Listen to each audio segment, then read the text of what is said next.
Welcome. This guy. You've been here for an hour. Okay. What up, Recording in everybody? progress. Okay, yeah, we Hello, are. hello. Okay, we're echoing. Hello, how are you? What's going on, everybody? Say what's up. What up? What's up? Everyone's probably like, who's this girl next to Josh? I see. We're gonna find out. We're gonna find out. Let's see who's here. I mean, shoot, I thought more cameras would be on. I saw Riley for a moment. Let's see. We got El Padrino fresh. Emmanuel. Yeah, let's get in all the the house. cameras on. Some of them we could go without cameras for sure.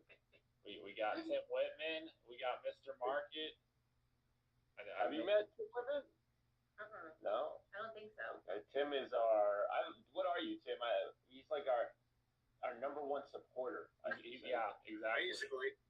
Yeah. He doesn't do real estate. He barely talks. Like that was the first time I've heard him speak in like a year. Do you invest in real estate? No. Okay. Yeah. He's like a moderator of the year, basically. He watches traffic on these social networks that we have, and so he Got it. punches people if they get out of line. Yeah. But thank you for the introduction, Tyler. I guess no introduction, nothing. Yeah, everyone. We've got lending tips in the house. Say what's up, lending tips. Woo! We've got Rhonda, and I'll let you make the introduction to Rhonda because I don't want to mess it up. So. Well, is it Rhonda or Randa? It's Randa. It's Randa. Yeah, Randa. Yeah, I already messed it up. Yeah, that's okay. That's been the fight of my whole existence. So it's like Panda with an R. Panda with an R. And I think you told me that, and I was like, why didn't you tell me that from day one? Yeah. Like, you should only introduce yourself as Panda with an R. People think too hard about it. It's spelled Randa, but I get it. It's not a common name. And Rhonda is Ronda, right? Yeah. Like Rhonda. That means it's Rhonda too. Okay. But Panda with an R, just hey, I'm Panda with an R, and let them do the math, and then they can figure it out. Yeah. Well, this is Panda with an R, and she is what would you call yourself? My right hand woman or left hand? Like, are you right now? You're on my left hand side. Right. You're on you're the right hand. Yeah, you're like passing things on to me. I wouldn't say passing. I'm more investing into the streamlined process that we have on the mortgage side of things. She is my number one loan officer at the moment. Hopefully to stay. Yeah, hopefully to stay. Because that'd be sad if you weren't. But a lot of you guys have met her through email, through phone calls, through text, group chats. Usually I'm like, hey, meet Panda with an R, take it from here type thing. And it's really short, but I wanted you guys to put a face to a name. And this is your opportunity to kind of get to know her on a non-real estate platform. Yeah. And still get to know you as a real estate loan officer and what you do on a day-to-day, because some people, especially agents, they don't know what loan officers do. And that's not an insult to real estate agents. I love you guys. You guys are the lifeline of the industry. But sometimes you guys are just clueless as to what the day-to-day activity is for a mortgage loan originator. So before we get started, give them who you are, how old you are, where you're from. Give them the basics. Yeah. So, Panda with an R, as that was said. I'm 27 years old. Really, 27? 27. Dang. Yeah, I'm from San Diego, so born and raised here. Never left, but traveled to a lot of places. So I kind of know some of the areas that some of you guys are from or your clients. I got into real estate like 3.5 years ago now. So September 2021 is when I started. I started off as a loan officer assistant, and then June of 2022 got my own license and have building my own business since then. Before that, I worked at Wells Fargo for almost 5 years, so I have over 8 years of financial experience, which really helps when it comes to credit maintenance, credit repair, how banking works, and then seamless transition into mortgages. Did you ever get robbed at a Wells Fargo? This is a stick up. No, but it's actually super common. Everyone that I worked with at Wells Fargo has been through a robbery. Yeah, I have a couple of friends who worked at Wells Fargo, and they were I had a kid one time prank call us, and it was like a prank call robbery. Oh, okay. And the police came. We had to notify the cops.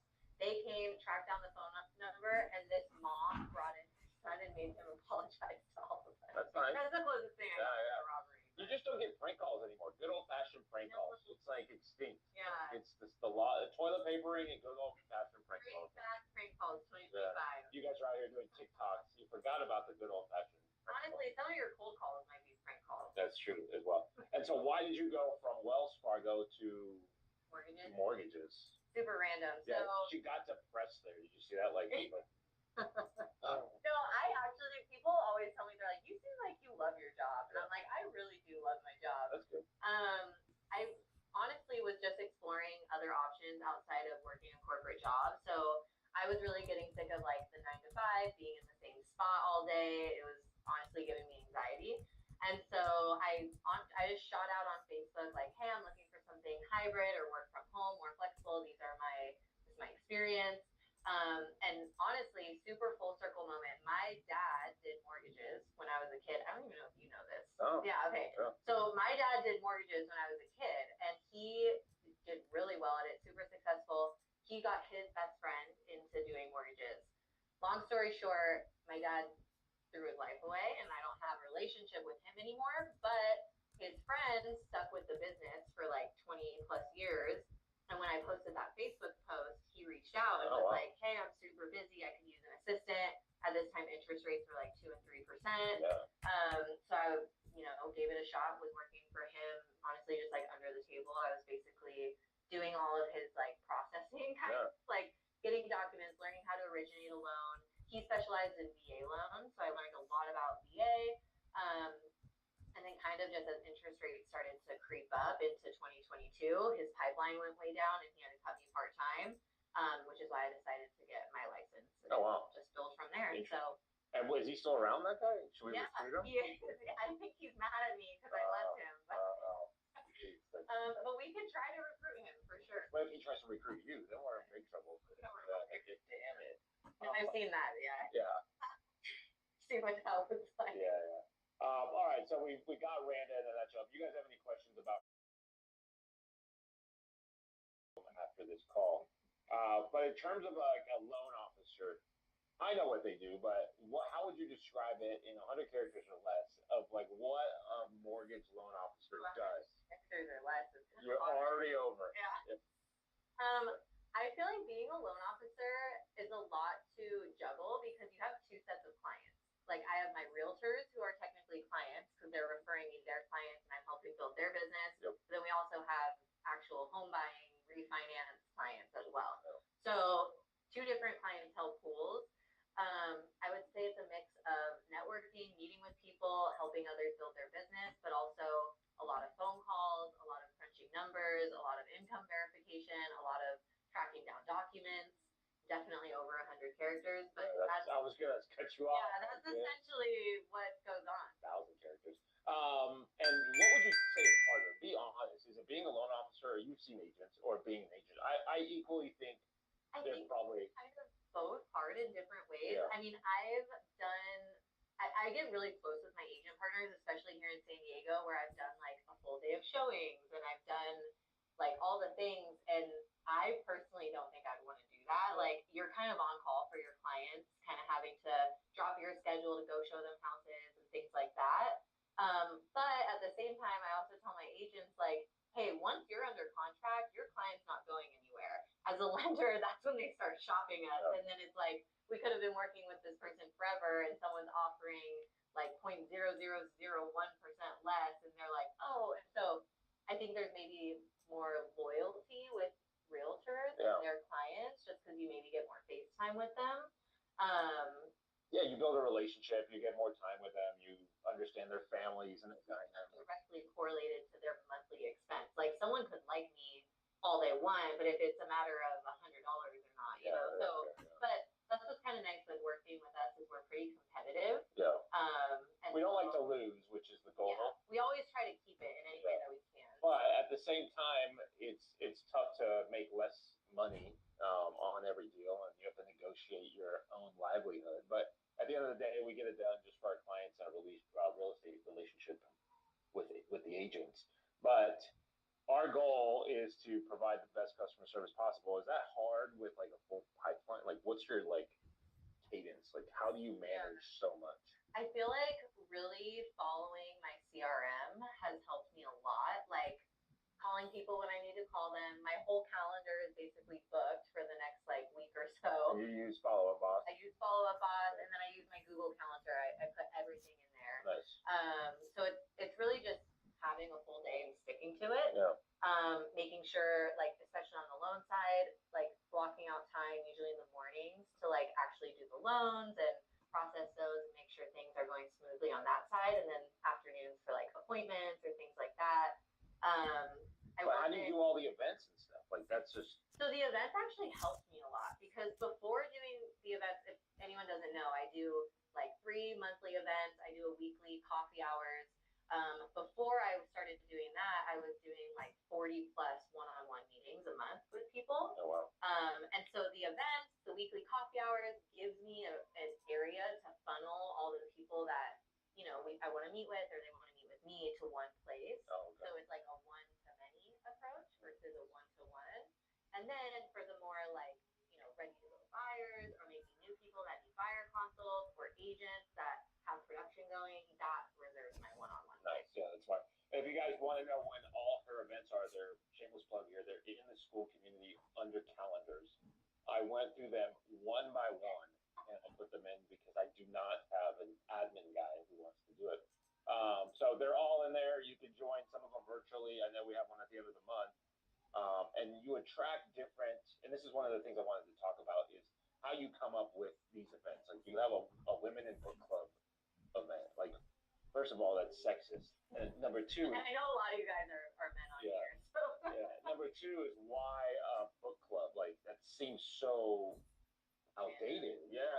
I mean, random as well. Yeah. I couldn't really find one that was related to like business or personal growth or things like that. There's some other book clubs in San Diego, but they're all like fiction based. And I really wanted, so it's open to all industries. So I really wanted a way to bring leads in, add value to my realtor partners, and bring in leads. So it's a women in business book club. So we focus on all books related to building a business, building a brand, personal growth, building your finances.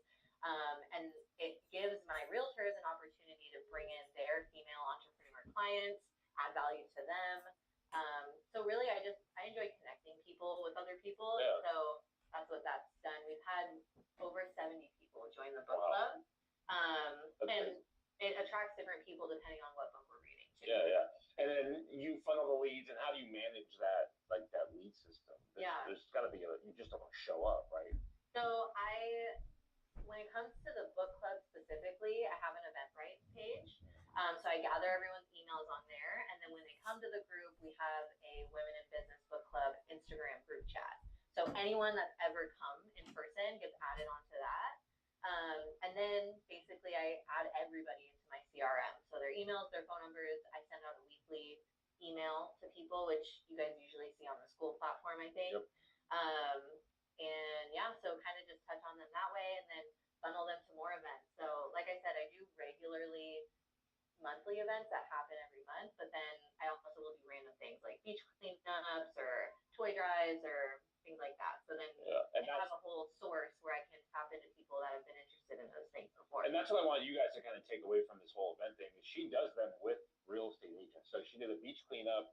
You did a couple first-time home buyer stuff at like breweries. And ton of those. Yeah. Actually. And then there's one that you're doing at the end of the month for realtor, basically education on creative financing, right?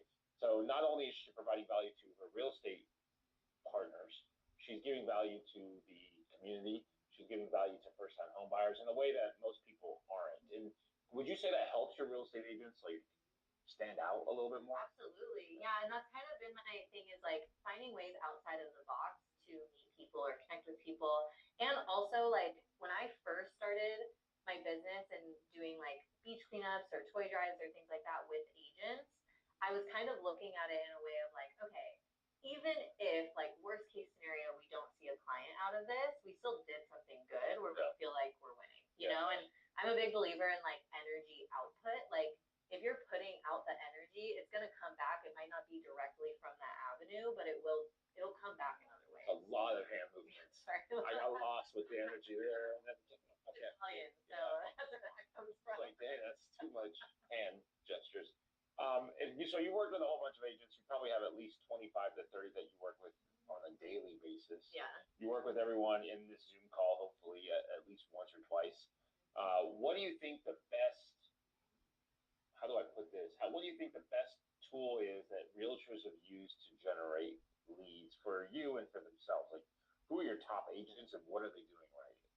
I would say they're consistent on social media. They have some sort of event, whether it's like a weekly coffee hours at a coffee shop or some sort of like quarterly thing that they do for their clients or the neighborhood they're farming or something along those lines where you're getting out into the community in front of people. I think the home buying workshops work really well. I've seen a ton of leads translate from those. Yeah. And then it's like, if you're consistent with doing something like that, then someone might say no to you one time, but the next month they're able to come. Yeah. And as you keep reaching out, I think the biggest thing that I'm seeing in agents that are succeeding is following up. Like, we can all get leads in any way: calls, events, open houses, mailers, whatever. All of those things work. It's just, are you following up with them enough to close them? And I don't think once every 3 months is enough. Like, in my lead system, in my CRM, I have every 2 weeks, every month, then that's really every month is the longest I let it go. Oh, wow. Yeah. So basically get out there. How do agents approach you? Like, my goal is to get these guys not to only approach you, but to approach other loan officers and engage the kind of the community, because we help pay for leads, we help pay for events, we sponsor events. So it's a good avenue for real estate agents who are on this call to say, okay, maybe I should reach out to a loan officer, yeah, and see if they want to do a end of the year party, or like we're doing with Mike's group. Like, we're going to sponsor his end of the year party, and we're going to make it a pretty big bash for him. But how do they reach out to you? Is it social media? Like, hey, do you want to meet? Like, it's starting to reverse, right? Where we used to go, hey, do you want to go meet for coffee? Now people are approaching you like, yeah, hey, let's go do an event. So it's funny, like when I first started, I would do like hundreds of DMs to realtors on social media, and now I don't really. That girl. Yeah. I don't really do that anymore. It kind of just flows now that more people know me. I have a reputation, things like that. Social media is great. My phone number and email are also on there as well. So directly calling me or DMing me is perfect. But yeah, I always tell my agents that, like, listen, I'm honestly down to implement whatever you want, and I'm down to help. I'm really good at execution and following through. But you have to tell me, like, I need to know what you want. We can do almost all of it. You just have to let me know what it is that you want to do. Yeah, and so just reach out to loan officers in your area. I'm guessing the younger they are, the more likelihood they'll do more. I don't want to. I mean, I'm 40 and I'm not going to go do beach cleanup. It's just not my style. So I want you guys to maybe not focus on the younger generation, or focus on the lender who's going to partner with you. Who wants to build together? Yeah, to build together. And I know every lender says that, right, when they first chat. But look at their social media history, see what they're putting on into the universe, and see if it's actually aligning with your core values and what your goals are for your business. If not, then don't reach out to them, or don't take the phone call, or don't take the coffee meeting. Well, you can ask them things they've done in the past too. It's kind of hard to BS that. Yeah, all this is resume building for you, which is cool. If you had, like, even updating your website would be cool with all these events and pictures and videos. Like, I do have some. You do? Okay, yeah. Good. But we could use that as like B-roll if Jason would show up and do some B-roll instead of just static. We could get like cool videos and that realtors can share with their clients. Like, I had a client call today. I don't know why. Maybe Lauren's on this call, but she sends me a lead and they don't want to work with a mortgage broker. They want to go to a bank and go to Chase. That pains me. Yeah. So one of my questions is why work with you versus going to a bank? Yeah, and the thing with banks is they can probably close it, right? That's not necessarily. We used to say they couldn't. They used to suck at them back in my day. But I mean, I've had people be like, "Well, we used Bank of America for our first purchase, and they were fine." Yeah. And that's it, right? They were fine. Like, when you work with someone like me, it's much more personal. I'm picking up my phone after 5 o'clock, before 9 o'clock, on the weekends. I'm pretty responsive. You can text me directly versus having to go through like a call center. Also, I mean, I always take the extra step in calling the listing agent on your offer, introducing myself and my team, ensuring that your buyer is well qualified. Especially in like the San Diego market, I know most of the agents here, and so that's helped my buyers get their offers accepted just by my name being associated in that. But also our rates are really competitive. There's things like temporary buy downs that we can offer that bigger banks can't. We can do sometimes like a appraisal waivers and stuff. So there's just some little caveats when you go with a broker versus a big bank. When you're going with a big bank, they can only see their programs because they're only pulling from their own funds. Yep. When you go with us, we have like 30 different banks, lenders that we go through, so we can have more creative options. We see all the interest rates versus just one. There's a lot of reasons. Yeah. I just wanted one, but we'll take all of them. In terms of communicating with borrowers, realtors are the front line, right? What are some questions that realtors can ask before handing it off to you? Yeah. I like them pre-screened most of the I time. do too. What are the basics that they should ask? I think asking about like job history, if they've been working for at least 2 years, is a good one. Getting an idea. That's like the first question I ask people. Like, oh, you want to look at the house? Have you been working? Well, I'm usually like, I say it a little bit, like, what do you do? Yeah. You know, like, Not me. I'm straight to the point. and then, okay, great, that's what you do. Have you been doing it for at least 2 years? And then getting an idea of down payment is good. If they've owned before is good. Credit stuff, I mean, that can be kind of touchy for an agent to talk about. So I usually handle that in our first call. I think the two biggest ones is like, do they have money to put down either for a down payment or closing costs? And then work history. Okay. And then are you seeing something like more common than not where people have less than 20% down or have lower credit scores or don't have a consistent 2-year history, or what are you seeing out there that's consistent? I just feel that most of the well-qualified people bought in 2020 to 2022, 23. Like, yeah, they buy or refi. Now, I'm not saying everyone now who's buying is kind of not all qualified, but we're getting tougher transactions, I would say. Yeah, I would say most of them are minimum down payments and needing closing costs covered. That's like a really common thing, is like, hey, I only have the money for the down payment and then seller to pay closing costs. Which sometimes we get creative with that, with like, you know, offering a little bit more, so you're essentially financing your closing costs. But yeah, that's pretty common. I feel like derogatory accounts, like late payments, is pretty common to see on credit reports right now. And the rule is if you have a mortgage late, you can't do anything for 12 months. So Yeah, if that's out there, that's kind of out the door. out the door. What's funny is I got a derogatory the other day, and it crushed my score by 30 points. And so I had to call your credit guy. Oh yeah. It was for you. No, that was Wait, you asked about it. No, it was for a different reason. It was for the Howard file. I think I should use the last time. That out. But then this thing popped up. It was a rental property in Ohio.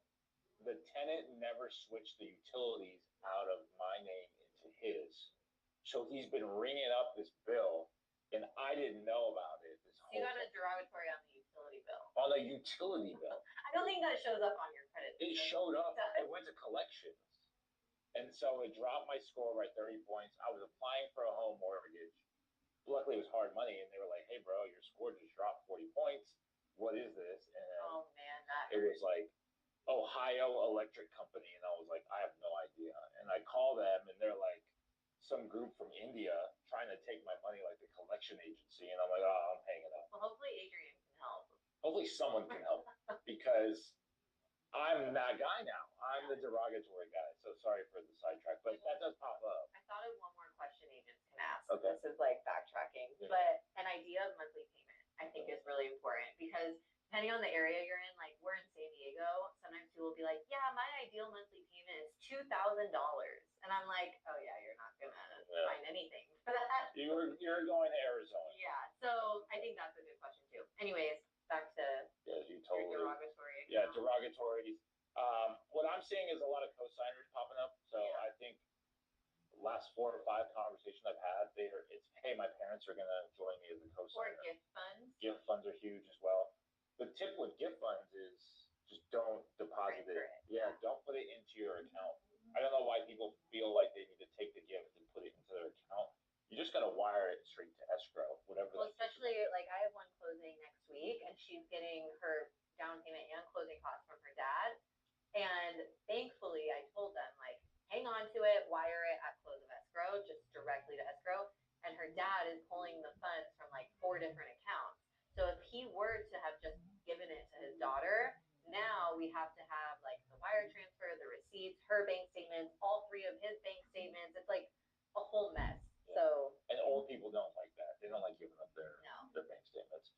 All right, and so rates, interest rates, the talk of the town. Let's talk about your predictions for interest rates moving forward, and we'll go from there. Let's see. I'm gonna be honest, I have no freaking idea because, I mean, they're at around 6.99 right now. That's kind of average. I quoted someone at 6.25 today. For VA or FHA? Because that's Yeah, it more, was FHA. Yeah. that's more common, Yeah. closer to 6, but conventional is at like 6.875, 6.99. And I mean, that's kind of where they've stayed for the last like 4 or so months, except for when Trump first announced his tariffs. They like dipped down for one day and then shot back up. Yeah. So I think it really depends on like.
Have to come down, or we need some sort of collapse. Well, and right now that's not really matching like rental prices, right? Yeah. Like It's cheaper to rent. yeah, like an $8,000 or $9,000 mortgage, you could probably rent the same place for $4,000 or $5,000.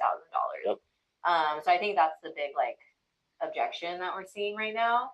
And I rent, like I'm a known renter, but I own almost 17 properties, right? So well, that's the thing. I mean, you can invest out of state if that's Yeah. more affordable for you. I just think it just depends. I think it's looking at it as an investment and for savings rather than just paying for the roof over your head. That's Yeah. what I always tell people. Like a renter's mentality is just paying for a space to live, and then that's it. Yeah. Whereas you're paying more for the mortgage, but you're owning it, you're investing in it, it's appreciating. But they can't even qualify, which is a sad part. Yeah. And they're qualifying for less, and if they do qualify, they're at 50% DTI or whatever we cap them out at. And so that doesn't factor in electric bills, car payment. I mean, that's car payments, lifestyle, but water, your credit card bills, like all that stuff adds up. I'm seeing like the last file we had that just got cleared today. I'm like, she makes good money. Yeah. But after the mortgage is done, she's got $2,000. Luckily, all she does is work. She works 8 to 8 every day. Yeah, I guess she doesn't eat. A life. But do we want people in that direction? Probably not. I don't want everyone doing that. So I think there has to be a correction with prices. I think rates are going to stay the same. I just don't see that correction in pricing happening in San Diego at least, because inventory is going to be way lower. In Florida, and we'll get your guys' feedback in a second, Florida might be a different market where every other house is for sale. Totally. and more prices are coming down and seller cuts here and there, and just to be more competitive. So I see that happening in those types of states. I have a property in Indiana that's just not selling. I listed it for sale. It's been 3-4 months. We've had very little showings, and I think that's because it's winter. Like, and be careful.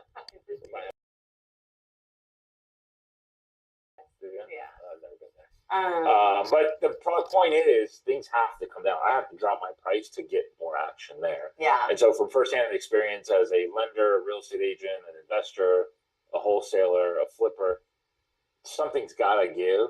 Yeah. I just don't know when and how, and I think rates will stay the same. Yeah. It sucks, but it is what it is. Yeah, but we'll see where it goes. Yeah. Well, I'm going to open it up to you guys. Any questions for Randa and how she conducts business? This is your time to interview her before you pass off a client. Okay. You can also call me afterwards. You can do that as well. What's your phone number? You can, yeah, but they're gonna ask you like weird stuff. Like, there's some weird people. Well, then you'll get blocked. There you go. That's a good point. But we want their loan. I don't want a loan for. Really, I want it. So if you get blocked, just send it. You don't need the loan that bad. Tyler, any questions for Randa since this is your first time meeting her? What time is it? We got time. Yeah, the events. That's a really cool thing. Like, how did you get that started? Was that like part of your game plan initially, or did it just start with one and then you kind of saw that it worked really well? Or like, I guess, how did you get to a point where you were doing so many events? Yeah, so it started with partnering with realtors and finding ways to maybe get leads outside of the box. So doing like clothes swaps in the community, toy drives, beach cleanups, things like that. And they started small. I mean, it wasn't like my first event that I did, all these people turned up. It was like maybe a couple. And then as I got better at it and I started meeting more people and all this stuff, they kind of spiraled from there. My first event that was like just me on my own was the book club in November 2023. And I put it on Eventbrite. I shot it out to a bunch of Facebook groups in San Diego. So I'm a part of like San Diego Small Business Owners, San Diego Things to Do in San Diego free events. There's like a girls group in San Diego. So like getting a part of all of those, engaging on those platforms, and then posting the events on there really helped drive people there. And then on Instagram and stuff like that. My first book club meeting, we had about 20 women show up. Your first one. Mm-hmm. Nice. But I did put a lot of effort in like reaching out to people one-on-one, posting a video about it, shooting it out to a ton of different platforms. So I think that is the thing to know if you're interested in doing events. It's a lot of output at first to send invites and make people aware of it, and then staying consistent with it so that people see like, oh, this is what they're doing. So it started with book club, and then I actually partnered with an escrow officer, a friend of mine, and we started talking about events that we can do for agents specifically. So that's the one that we do monthly that's geared towards agent education. And we partner with usually some sort of top producer in San Diego and have them teach a topic that they're really good at. So this month it's creative finance. We've done, last month it was Mike Blair and he did 15 different lead generation pillars. We've done things like building business to business referrals, like anything that someone's an expert at, we have them teach on it. So that's how that came about. And then the weekly coffee hours, I was just talking to a lot of agents about farming areas, and one of the things to do is like pick a local coffee shop, show up there once a week at the same time, drive people when you're door knocking, when you're cold calling at your open houses, drive them to that weekly coffee hours to connect with them one-on-one in a less like formal way, I guess. Then you're also supporting a small business in your area. And so that's something I would tell realtors to do. And I was like, well, I should probably do it. So I just started doing it from there. That's really cool. I think that's there's a lot of opportunity it totally makes a lot of sense to me. It's cool to give people a chance to connect. Oh, there we are. Sorry, you echoed there. But I think for a real estate agent, some of you guys are new, starting off, doing that coffee hour should help, right? If you're door knocking or cold calling, maybe that's the initial conversation. Hey, I just wanted to invite you for a free cup of coffee because you paid for the coffee. Right? Yeah. So it's for the coffee. And the other thing is to always like reframe your mindset, right? Like someone might not show up to your coffee hours for 6 months, but guess what? You're going to have to do 2 hours of work anyway. So bring your laptop, work from the coffee shop. I put a big sticker on my laptop that says, ask me about real estate. I've gotten leads just from working at the coffee shop as well. So I think just the more that you can like put yourself out in the public, the better. Yeah, just talk to everyone. I've always kind of harped on that. Talk to everyone. Yeah. Because you don't have to talk about real estate. Just talk to people, and Mhm. eventually it will snowball into some sort of relationship. It helps when you have a Cybertruck. I mean, not recently, but people used to like come up to me and just talk to me, and that was like my lead magnet, right? Now it's my hate magnet, but. Well, and same thing, like I have a French bulldog, and so I bring her on walks all the time, and people love Frenchies. And so sometimes I put my mom made a T-shirt for her that Nice. says, ask my mom about loans. Nice. And so that's like, if you have a dog, get something like that, like anything that can just spark up Just conversation. borrow a dog. You don't have to like just take her dog. Get on Rover, then you can also make some extra money while you're struggling in real estate. Now you're talking. Yeah. Some of our best agents are on Rover. Just yeah. So that's how I think you should kind of go out there, talk to everyone, establish yourself in the neighborhoods. But if you're, say, you went from zero basically to where you're at now, what's like another tip that you would give a real estate agent who's just starting off? I would say, like, push yourself on the edge of your capacity. Like, that is, like, the biggest thing. Like, you don't want to push yourself to, like, a breaking point where you're going to burn out, but always push yourself every day. Like, I don't know if anyone listens to Ed Milet or read his book or anything, but he talks about the power of one more. Tyler's So- a big fan. Okay, there we go. So whenever I was doing like text messages, calls, like I would do door knocking with agents, things like that. It was always like, do one more than what you planned. And I mean, a big tip that helped me kind of explode my business was doing the 75 Hard Business Edition. So if you're really looking to like really level things up, it's picking 7 business activities that you choose, right? It can be however you want to build your business, and doing that every single day. And it doesn't have to be a crazy amount that's going to intimidate you and make you fall off. Like mine was 10 text messages, 10 phone calls, 10 Instagram DMs, 1 video post a day, 2 comments on Facebook groups. I forget what some of the other ones were, but doing that every single day for 75 days straight. And it's the compound effect, right? It's like doing something consistently every day. Did you do it every day? Yeah. Nice. Weekends, I did it while I was in Disney World. I like was making my phone calls and DMs and stuff while I was waiting in line. Did I know you were in Disney World? No. Oh, wow. No. This was the first time I Oh, did I was it. like, you just taking leave I of I just ended my second 75 hard. Oh, wow. Okay. This second round, I did it every day except 2 days. So I did 73. Oh. 73 hard. It's 73 easy. Okay. But that is like a really, I mean, that's what I tell any agent. That's like, I really want to level up. And your calls can be follow-up calls. It can be from a call sheet of homeowners. It can be people in your contacts. And I think when it comes to following up too, people sometimes overthink it. Like they think that they need a property to send them or something real estate related or something that's like, it can just be like a, hey, how are you? Yeah. Something And- simple. Yeah. Yeah. I would And send truly podcasts. mean it, right? Yeah.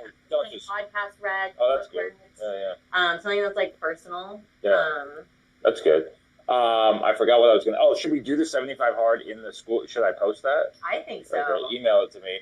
And then someone I'll could get tag a you. prize if they finish it. What should the prize be? But how do we know? Like, it's a trust system? Honor system is that what they call it? I don't know. Yeah. We're gonna have to brainstorm. Maybe that. Tim can be our moderator for the 75 hard. They have to submit everything they did for 75 days into Tim's Google Drive, and then Tim will verify if those actions were made. Yeah. Because that's what he does. I mean, you're an IT guy anyways, Tim. This could be helpful for all of us. See? And he doesn't talk, which is amazing. Any other questions, concerns? Yeah, who's got a question for Randa, and especially if you're in where Texas, California, Arizona, and Florida, because that's where we can actually help out at this point, right? Any new states Yeah, for now, coming we're- soon? We're trying to get Oregon, Washington, North Carolina, South Carolina, and what's the one next to Arizona? Nevada. Nevada. But we need a building there, so I need I found someone who will sign up and be my authorized agent out there, but it's like a Their hassle. office manager. Yeah. but it's like not even worth it if you guys don't have any loans. Yeah. So what's the point? Just more paperwork. But yeah, ask away. We'll give them like 30 seconds. They're usually pretty shy. Look, you scared everyone off.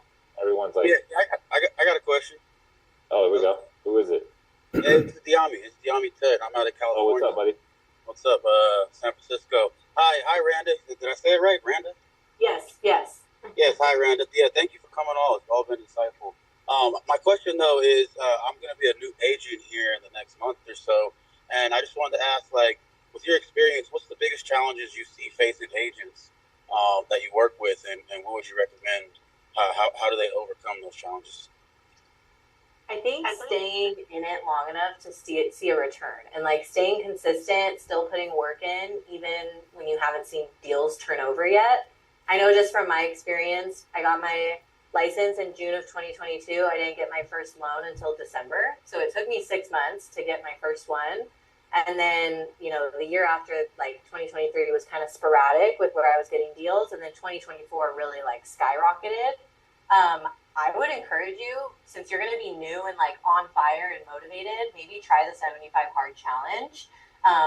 Connect with escrow people, title people. I'm always happy to assist you. I know you're in San Francisco, but there's ways that I can help put things together for you too to help you grow your business. And just see what resources that they can provide you as well. There's like phone numbers and things like that they can help you with. And yeah, I would just hit the ground running. I think podcasts are really important. I think when you start a business, it really makes you like look at your personal and your work ethic and your motivation and maybe some things in your life that aren't helping that. So there's probably a lot that you're going to learn about yourself. Yeah, but I think it's good. Staying in it long enough to see the results. What was that book called? Like Inches from Gold or something? 3 feet from gold. 3 feet from gold. I think you dig, and you might just be right around the corner from success. So staying in it until you see some results is key, but also staying in it, doing the right things. Yeah. So get with Tyler, get with myself, get with Panda with Anar here, and come up with a game plan to do the right things at the right time consistently. We actually know the cheat codes, I think, to success, which is kind of creepy to just to have that power. But Tyler literally has a marketing system that can get you leads tomorrow for $10 a day or even free. Like, I know how to go viral on social media. You know how to run events and outreach to people. Like, just pick something. Like, we know how to do it, so reach out to us to help you along the way. We're not hoarding that information. Like, we're trying to give it to more people and more people for free, because the more knowledge you guys have, the more loans we get, the more off-market deals we get, the more team members join, and so on and so on. But we literally know the cheat code, and we're trying to give it to you. So ask a bunch of people and do the right things consistently. I think sharpening sales skills too is really helpful. Like the book Exactly What to Say, I just finished reading that. It's really short, really easy to read. It's like a kid's book basically, but it really helps when it comes to like picking the right words when you're talking to people. I need that book again. Yeah, clearly. Yeah, it's really good. But yeah, so I think books, educating yourself, staying in it long enough. I mean, real estate, the average cycle is like 60 to 90 days if you're good at it, right? So I would say at least 3 months, 3 to 6 months it would take to like close your first lead, unless they're like, you get lucky and get someone that's ready to go. But I think I also picked up traction once I hit like year 2, because I was just consistent and stayed in it long enough to see those people turn over, and then they refer people, and kind of spirals from there. But yeah, just stay in it, do the right things. Yeah, and Dami's on the right track because he's already connected. We're going to help him hit the ground running. So yeah, looking forward to that. Let's keep going. Nice. Cool. That was a good question. Who else? What else you guys got? Any closing until we get someone else to speak up? I don't think there's anyone left. I can call on our Cali peeps if no one's gonna keep up on their own here. Anyone else from? Well, I mean, you could be from anywhere, but who else has a question? If not, we can start calling on somebody You don't else. have to force it. If they don't want to ask a question, Tyler, it's fine. All right. I mean, we got to get out of the comfort zone here. They're comfortable. They do this every week. I got another question. Okay. Yeah. What's the myth behind creative finance? I've reached out to some agents, and every time I talk to them about creative financing, they say, oh, that doesn't happen. My seller isn't interested, things like that. So, I mean, is creative financing a real thing, or seller financing, novations, all those type of things? It is, yeah. I mean, I honestly am not the one that conducts those, so I don't have too much to say about it. I'm doing an event with someone that is like an expert in creative finance. What's her name? Her name's Sarah Pica. I don't know how to say. Yeah. She actually learns directly from Pace Morby. She's part of his full group. She bought her house through creative finance. And that's kind of what we're going to be talking about, is like how to pitch this to your sellers. Because a lot of agents are intimidated by it. It sounds like there's liability involved and all this stuff. Are we going to be live streaming that? Yes. Okay, now we are. So I sounds like we're going to be live streaming it, and you can hop on there and listen to what they're going to do. Yeah, creative is a real thing. It's just, I think the misconception is that it's impossible to do, or no one really knows how to do it. And I think it stems from like that Pace Morby group. They're very aggressive with their approach, and if they're it doesn't always translate to California. Like California has very specific laws. Yeah. So you always want to make sure. Honestly, escrow officers can give some insight to that too. Yep.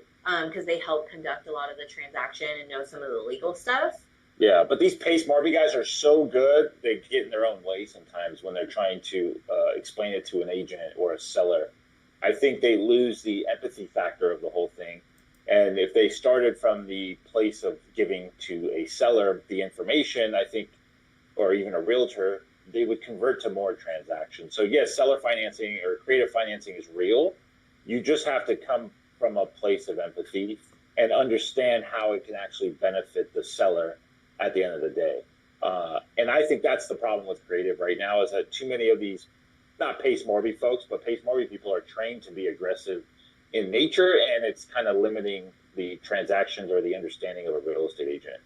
They should do more of what Randa's doing, putting on an event for real estate agents on creative financing. That should be 100% where the industry goes, so more of these deals happen. And maybe that's an event you guys should put on for more real estate agents, because there's deals out there that are well. That's why I wanted to put it on, because a lot of realtors have that same question that you have, or like are intimidated to present this to their sellers and things like that. But if a deal isn't working with traditional financing, there are other things outside of that can help you close more things. So, yeah. Yeah, so it's real. I love it. I think it's you've done, I think, some. I've done some, and I use it for a marketing technique, I guess, just to drive more traffic to a listing. So that could just be putting in the confidential remarks like, hey, seller open a seller finance.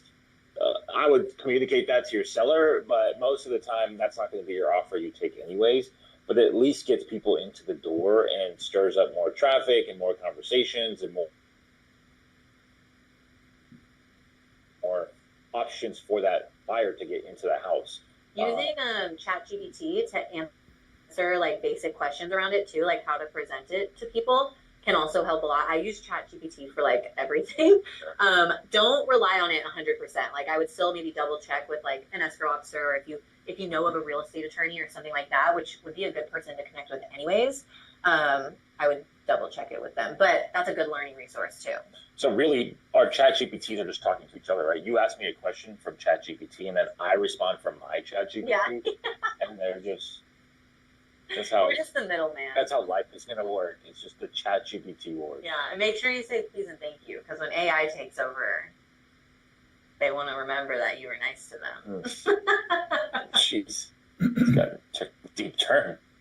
Anyways. Yeah. Anyways, probably the best segue there. Anything else?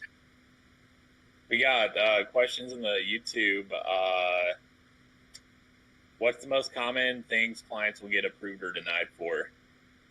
Let's go with denied. Common things they get denied for.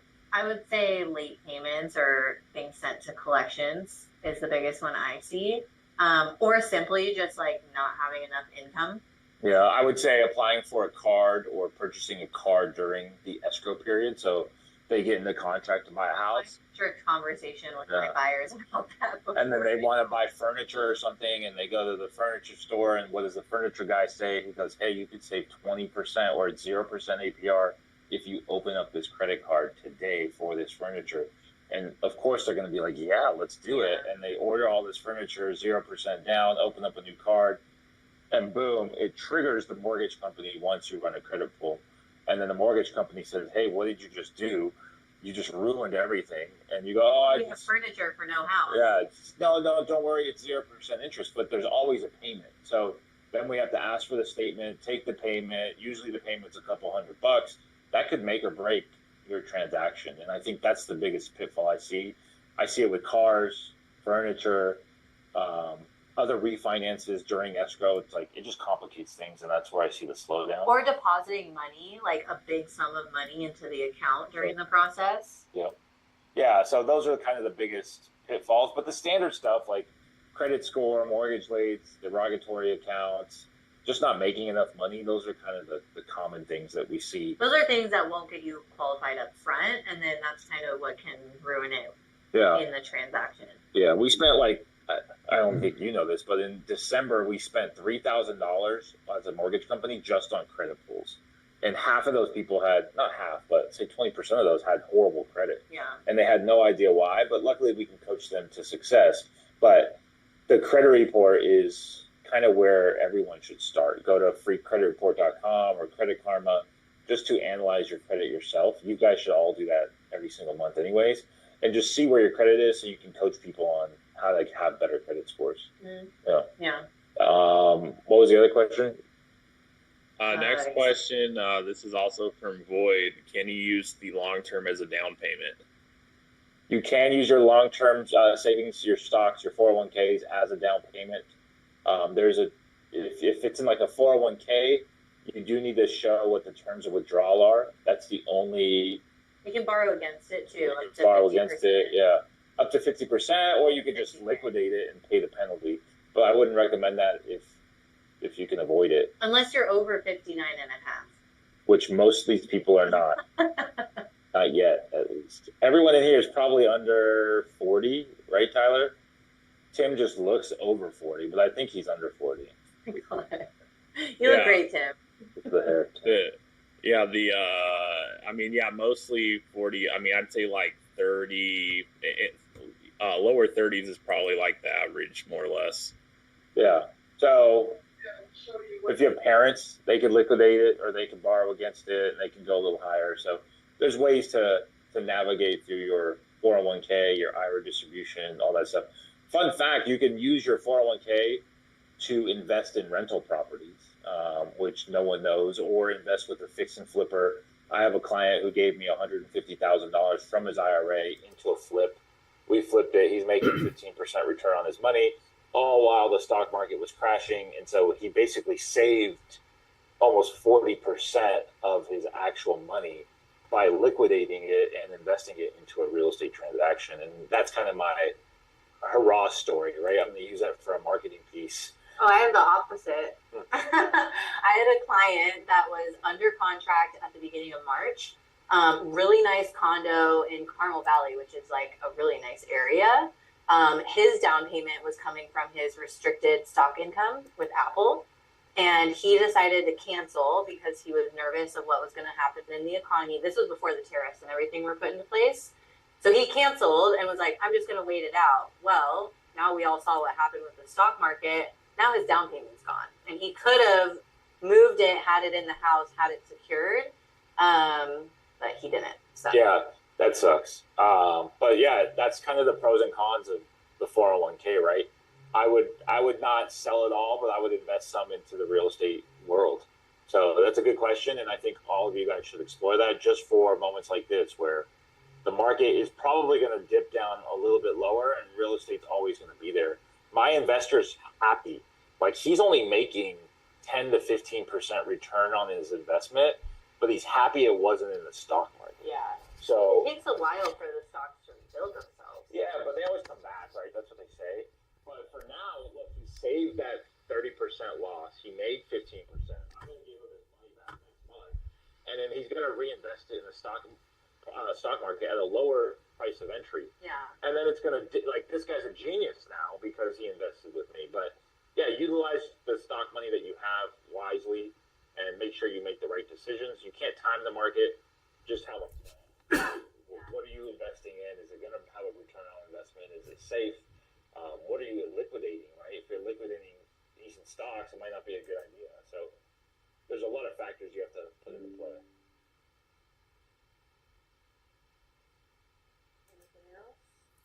I think that was the last real question. I mean, someone asked if you use ChatGPT or Grok. I don't know what Grok is. What's Grok? Grok is, it's made by Elon Musk. That is really good for like local area questions. So if you want to know like what is the biggest topic talking about on X right now in terms of San Diego real estate or something along those lines, That's smart. Grok is really good for those things. What does Grok stand for? Sounds like a. I have no idea. Probably something It's weird. directly attached to X, so it pulls a lot of its like data and feedback and stuff like that from tweets that people are doing, or I don't know what it's called now without its X, but yeah. So I use ChatGPT for like most generic stuff, but if I'm looking for area specific things, then I'll go with Grok. Oh, that's pretty smart. I didn't know that. So that was a real question, Tyler. All I know is ChatGPT would not make a figure for me of Joe Biden. It totally blocked It's bullying. it. Yeah, it's bullying. It doesn't allow it. I didn't try Trump. I should have tried Trump too and see what kind of figure it made. I'm gonna go on Grok and see if it can make some creative stuff. But that was like the talk of the town, the figure. Oh, the action figure. Yeah, the action figure. But it would not let me do a Joe Biden one.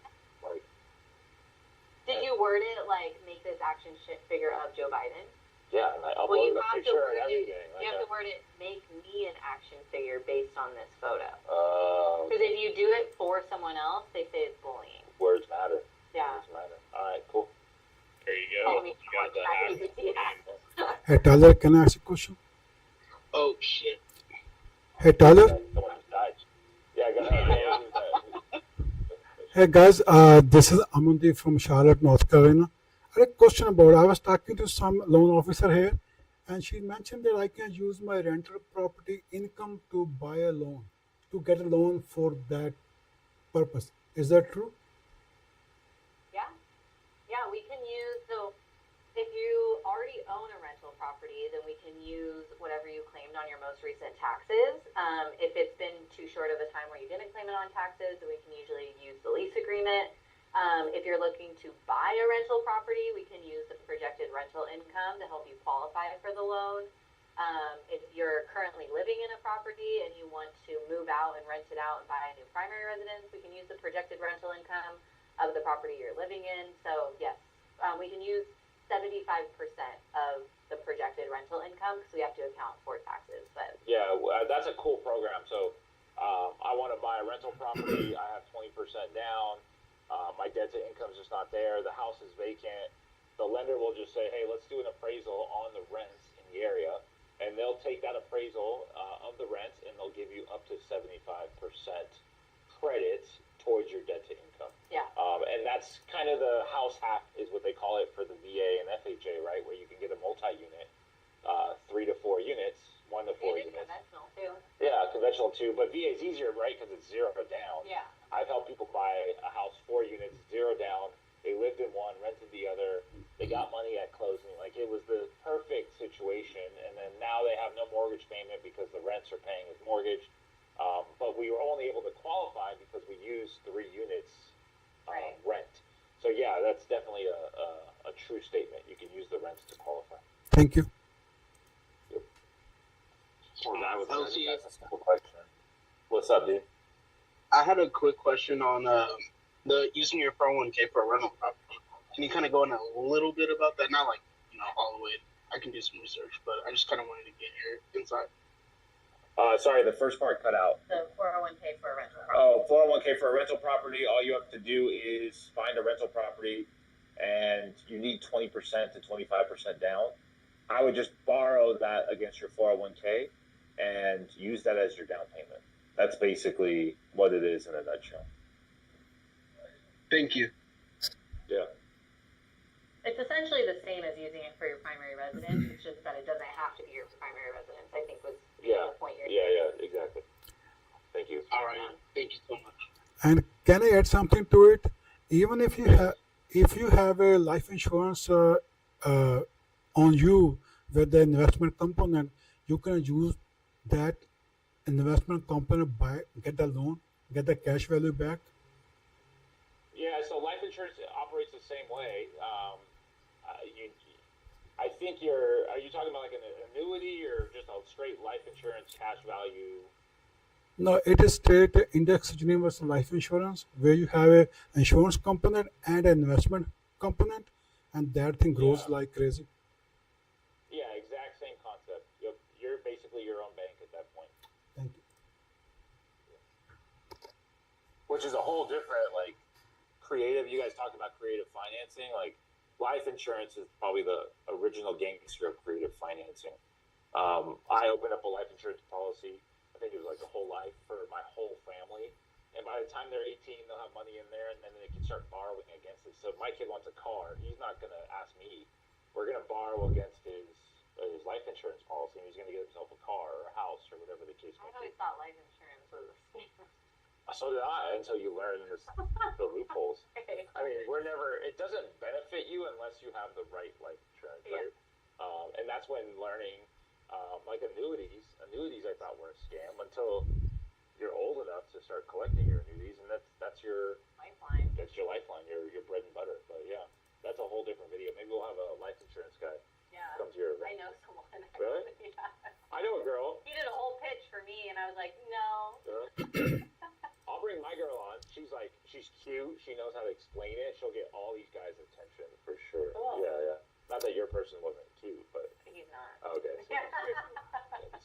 Okay, now let me market myself. I'm also a life insurance agent. I can do everything, guys. I Everything. should have saw that coming, Tyler. Should have saw that coming. Should have saw that one coming. Okay, that'd be good. We got a lot of skills. I can't see you. Camera's off, so I don't know. I don't think it's favored. Yeah. Maybe we'll have the girl there, and then you're next to her. Yeah. Both of you guys will win. All right. Any other questions? Final? Anything? Yeah, I got one more question. I got a tax Yeah. debt. I got a potential lead. And this person has a tax debt.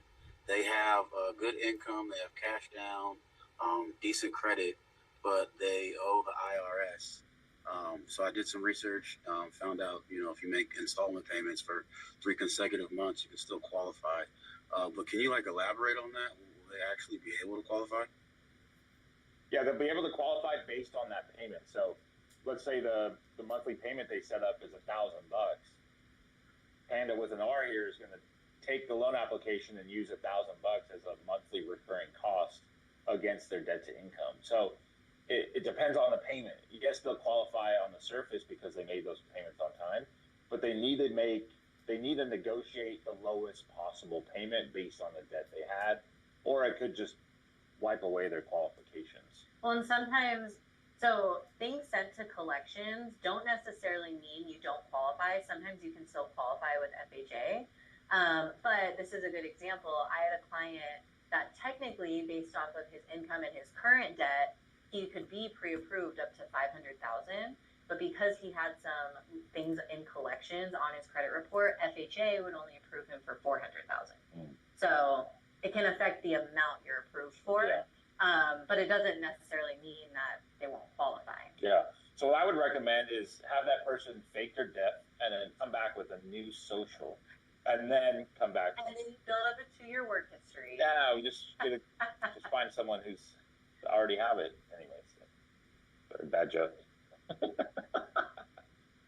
No, it just made me laugh. I got you. Thank you. Did we answer a question? Yeah, we did. All right, twice. All right. Well, I gotta go. I got a 5:15 in this exact office, and we'll see you guys next week. All right. Thank you, Rhonda, and thank you, everyone. We'll see you all next Tuesday, and let us know how should people get in touch with you if they need help. That's a problem. We should have started with that. Thank you, Tyler. How do people find you? Honestly, the best way is probably Instagram, Lend with Randa. on Instagram. And then my phone number and email is on there. My email is also lenwithmiranda@gmail.com. So Nice. Yeah, she's my viral star. So 1.6 million last time. All she did was stand there and smile. yeah. Also, if you follow the Lending Tips page, I post a lot of videos and collaborate on there, so you can find me pretty easy. Yeah, that's probably how they find you. Yeah. If they don't follow, don't buy real estate. Cool. All right. See you There guys. you go. All right. See you all later. Bye. Double win. Recording.